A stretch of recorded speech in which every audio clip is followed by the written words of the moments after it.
જવાબદાર આગેવાનો છે, ઠીક છે, તો એકા બીજા જેની જવાબદારીમાં આવતું હોય અને કોઈનો પણ ઈરાદો એવો ના હોય કે આ ના થાય એવું બરોબર ના પહોંચી વળાતું હોય બજેટ આથી બધી સરકારની અંદર પણ બધી પેલી હોય છે.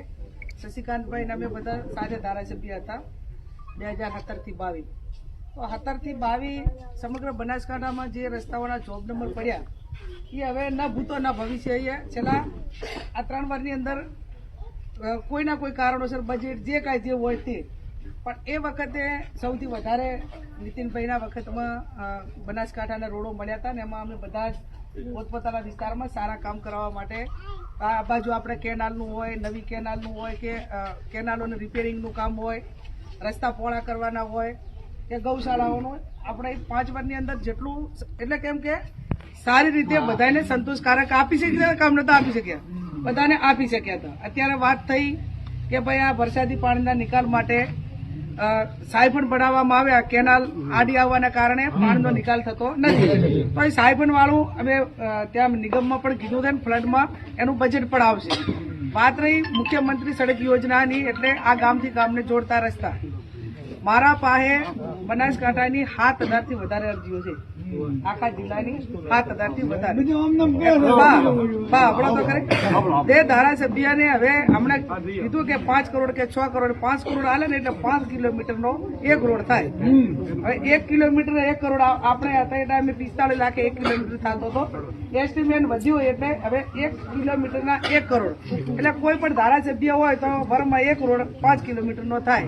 અને આ પ્રમાણે કરવા દો ને તો 100-150 વર્ષે આપણે આ રસ્તાઓની માંગણી વાળો પ્રશ્ન પતે એમ નથી. એટલે આ એનું ગણિત મેં તમને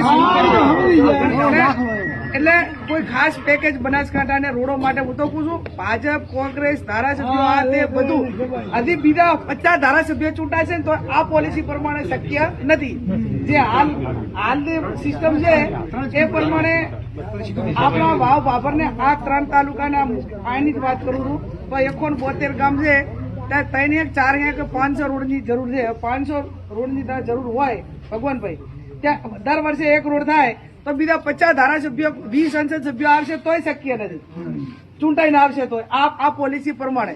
પણ સરકાર એને કોઈ ખાસ પેકેજ તરીકે ચાહે પ્રધાનમંત્રી સડક યોજનામાં લે, મુખ્યમંત્રીમાં લે, જેમાં લેવો એમાં લઈ, પણ દર વર્ષે 25% કરે કે પછી ને 20% કરે તો હું માનું ત્યાં સુધી 5 કે 10 વર્ષે કદાચ એને ટાર્ગેટ થી પેલું કરીને કરે તો શક્ય પડે. પણ તમારા રસ્તા માટે અમે બધા જ જયારે હું રસ્તો હું તો આખો ધોવા ગઈ સ્થળ પર છેક ત્યાંથી લેવાનો છે ને ભાખરીથી કરી અને જે આખું વડામાં 2 કિલોમીટર તો અમે આ બધા આમાંથી કોઈ હશે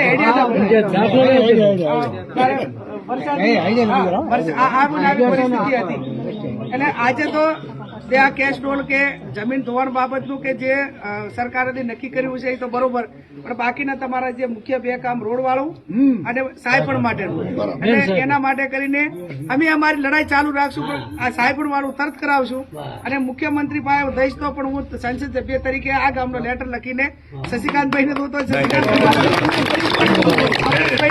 અમૃતભાઈને આપી દઈશ અને વિભાગમાં મેળવાનો હોય તો વિભાગમાં મેળ દઈશ. એમાં ખુલ્લા મને એમાં કોઈ નહીં, લેટર લખવાનો તમારા હાથમાં છે, જોબ નંબર આપવાનો અમારા હાથમાં નથી. એટલે અમારી જે પ્રોસેસ છે અમે પૂરી કરી.